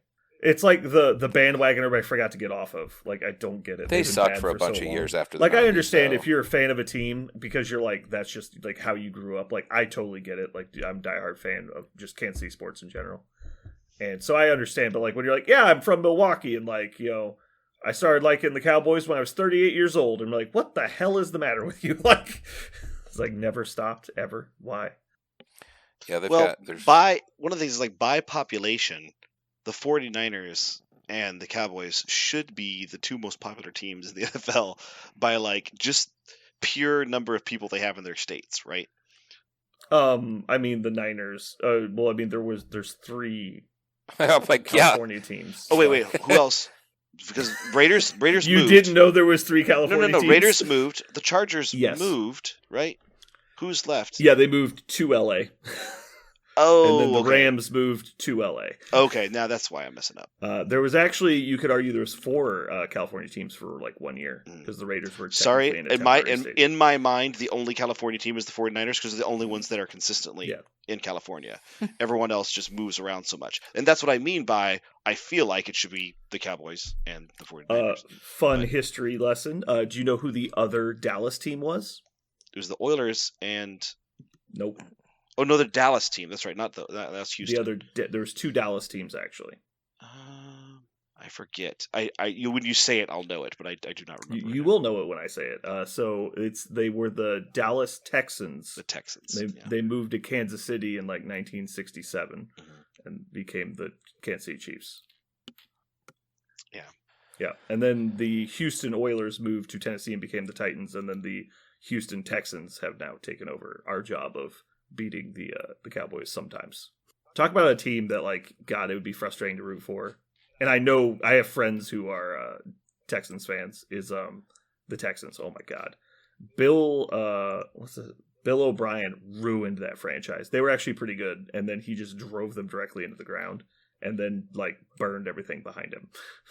Did you see what happened? Like they were in position to get the number 1 overall pick because they were the worst team, and the coach had a meeting with ownership, and they believe they told the coach he was getting fired regardless. And so, out of spite, he won the game and cost their team the number 1 overall pick. And it went to the Bears instead. Then they fired him the next day. Is that where they went for the 2-point conversion? They went for the 2-point conversion, basically at the gun to win the game, and made instead of it. kicking the field goal and tying, because a tie would have cost them. They would have kept the number 1 pick if they had tied. Or lost in overtime, right? All they had to do was stop scoring points, and it was fine. He goes for 2, gets it. Costs his team the number 1 pick, gets fired. And the funny part is the team that got the number 1 pick, he used to coach for. And so by winning the game, he gave his former team the number 1 overall pick and then got fired by his new team. There's a lot of coaches getting fired this year. Yeah, there's a lot of turnover because there's a lot of teams that are like rebuilding. Anyway, that will be our football corner for this week. Dun dun dun. Cool. Yeah. Dun, dun, dun, dun. All right. Everyone should watch football. Football's fun. Oh, everyone should also watch every episode of Always Sunny in Philadelphia, which I'm currently doing.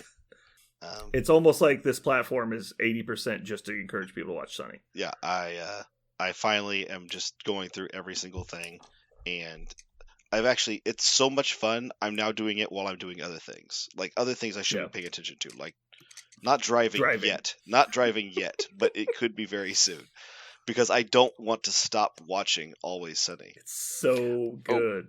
So we need to have a new segment, and maybe it's just my segment because I constantly do this, and the segment is called "Do I Have Donkey Brains?"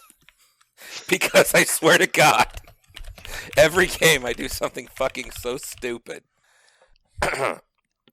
This time it was, yet again, a symbiote of my own wanders into my own bomb, fucking almost dies and causes hysteria. Like, it's so stupid. But yeah, the segment, Do I Have Donkey Brains? Yeah. Wait, you walked into your own bomb? He walked into his own trap. His own sinister trap. Well, the one time I walked into it, the second time I think it was mystique into it or something. Yeah, he deceptioned. It triggers on or advance, MODOK. So it didn't matter. Like I don't remember. Yeah, he got bowed, and then the first time he picked up, I think it was the Scroll Agent or something, and it moved him, and he locked him right into the bomb. It went off, and he got moved again, and then he gets killed by Sabretooth. Yeah, one time it was Venom, and then now it was Carnage. So like the fucking symbiotes just love looking for bombs. Hey, maybe just just Whoa, hold on. I just don't know where you're thinking out going. loud here. Just thinking out loud here. Maybe stop playing Sinister Traps. I will never stop playing Sinister I Traps. will never. That's the most important card I have. I normally The get important thing is it causes play mistakes. That's the best thing about it. Yeah, on me. Yeah. Just your own sometimes. And not only does it cause play mistakes, most of the time, best case scenario, I give my opponent 2 to 3 free power to start their turn with, which always makes me pay. Like it's it's a disaster. I honestly should take it out, but I can't help it. I don't think it's So yes, good, I have but donkey brains. it wrecked Juggernaut in our game. That I was went funny. I went to pick it up, and I'm like, how about Juggernaut just takes 4 damage right off the bat? Oh, fuck. I no longer felt comfortable putting Juggernaut in the center line saying, bring it. Yeah, I might have went for him, but I was actually going to say you could hold it and play it in later turns once the game's kind of shaken out more, but it has to be on the first. But I mean, being that you never attacked me once, I attacked you one I'm- time.